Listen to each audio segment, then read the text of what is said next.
Election में pre poll धांधली का इल्जाम, नून लीग का तहरीक चलाने का ऐलान। लीगी रहनुमाओं की मुजफ्फराबाद में प्रेस कॉन्फ्रेंस। शाहिद खाकान अब्बासी ने कहा कि आज़ाद कश्मीर के सियासी माहौल और रिवायात पर हमला किया गया। पैसे के बलबूते पर लोगों को इक़्तिदार में लाने की कोशिश हो रही है। राजा फारूक हैदर ने कहा कि नताइज के खिलाफ मुहिम चलाएंगे। वोट खरीदे गए, मालूम किया जाए पैसा कहां से आया और कौन लाया।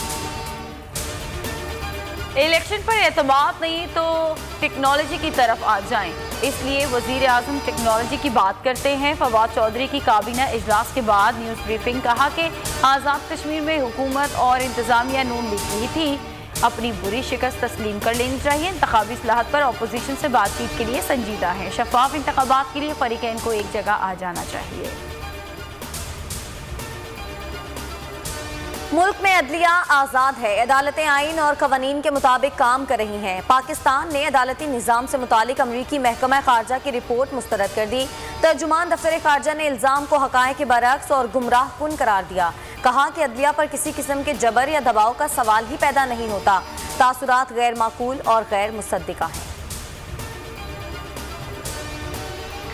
शहजाद अकबर की मुद्दत में नज़ीर चौहान के खिलाफ मुकदमा दर्ज। लाहौर की मकामी अदालत का PTI रुकने पंजाब असम्बली को रिहा करने और 1 लाख की जमानती मुचलके जमा करवाने का हुक्म।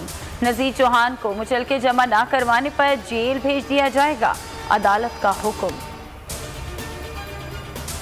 नज़ीर चौहान के साथ खड़े हैं, इंतकामी कार्रवाई कबूल नहीं। तरीन ग्रुप ने कल अहम बैठक बुला ली। सियासी और कानूनी ऑप्शंस पर गौर, लाएअमल तय किया जाएगा। जहांगीर तरीन भी नज़ीर चौहान की गिरफ्तारी पर नाराज।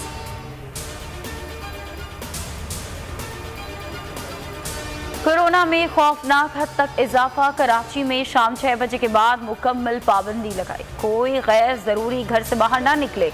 वज़ीर आला सिंध ने IG और कमिश्नर कराची को हिदायत कर दी। कोरोना टास्क फोर्स इजलास में कहा कि परेशानी की बात है, कोविड बढ़ रहा है। शहर कायद में मुस्बत केसेस की शरह 26% हो गई है। सूरत हाल बेहतर ना हुई तो मजीद इकदाम लेंगे। मुर्तज़ा वहाब बोले कि कराची और कारोबार से दुश्मनी नहीं, आवाम के वफाद में सख्त फैसले करते हैं। रुकने सिंध असम्बली सईद आफरीदी वबा का शिकार हो गए। नूर मुकद्दम कत्ल केस में अहम पेशरफ। मरकजी मुलजिम कत्ल से 3 घंटे पहले वालिद के साथ राबते में था। मोबाइल फोन डेटा पुलिस ने हासिल कर लिया। मुलजिम और उसके वालिद के दरमियान मुतादिद कॉल्स हुई। मोबाइल फॉरेंसिक के लिए भेज दिया गया। इस्लामाबाद सेशन अदालत ने चारों मुलजिमान को जुडिशल रिमांड पर जेल भेज दिया। 10 अगस्त को दोबारा पेश करने का हुक्म।